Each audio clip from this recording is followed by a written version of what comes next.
Today we're going to be playing through the demonstration scenario, The Cleansing Crusade. We'll be playing as Avulas, who is a high elf Theocrat. He's the leader of a group of elves who live in the forests, and whose land is being threatened by an encroaching blight. Now, the first thing we're going to want to do is to choose a research path to take.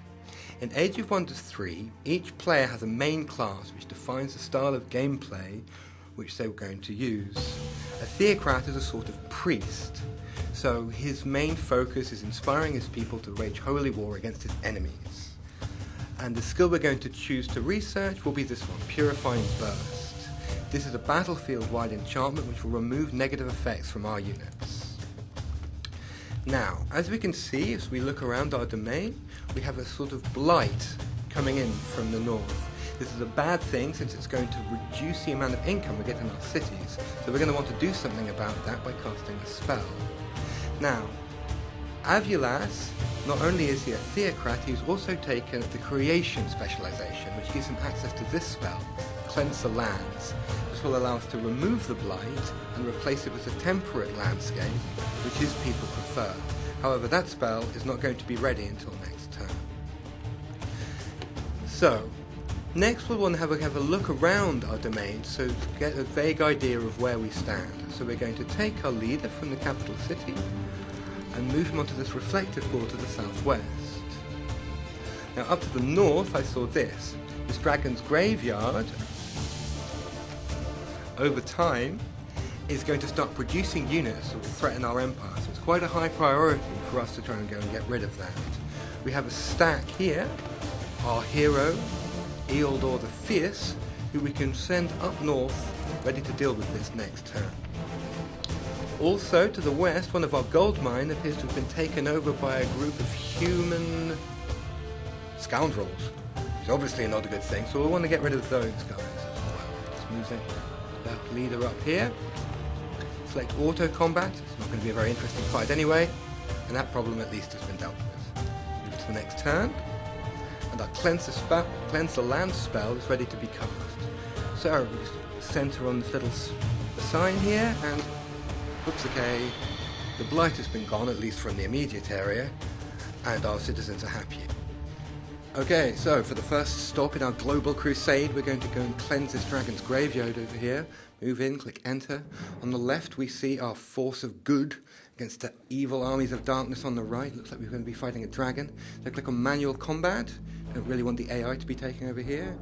Here we see the dragon's graveyard with the big scary bone dragons coming over here to probably do something really horrible to us. Yep, and there he goes. His breath. And now the other guys are coming in to follow up behind, the evil minions. Now, as Theocrats, we obviously have a lot of powers to use against the undead and evil things. And the first thing we're going to try is cast the spell Bane of the Unnatural. This spell will give all of our devout units, which is most of the Theocrat units, a damage bonus against the undead, i.e. this big scary dragon here. Now, the first thing we want to do is try and flank him. So we move around behind him, try and backstab him.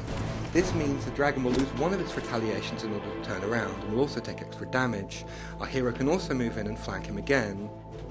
Once again, he loses one retaliation, and on the second strike he gets a retaliation. Also, maybe try and do a bit more damage with these Crusaders here, see if we can finish him off. Nope, looks like he's made of sterner stuff, so that's not going to work.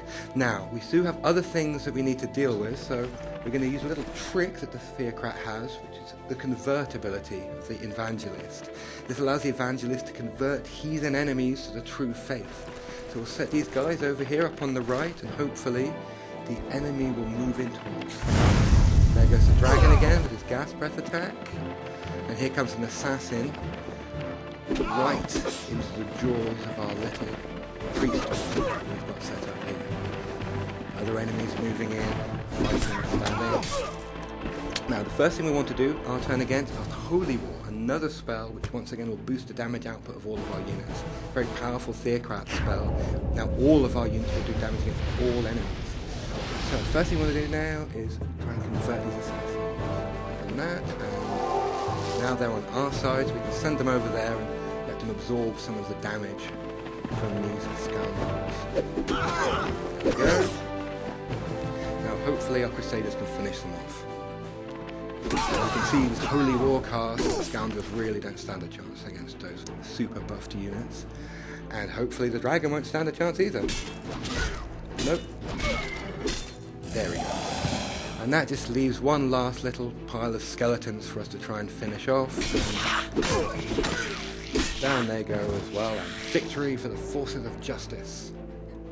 Okay, so now we've completed that treasure side. We get a reward, a magic sword. Give it to our hero to make him more powerful. And now we're ready to bring the light of faith to the heathen masses across the world.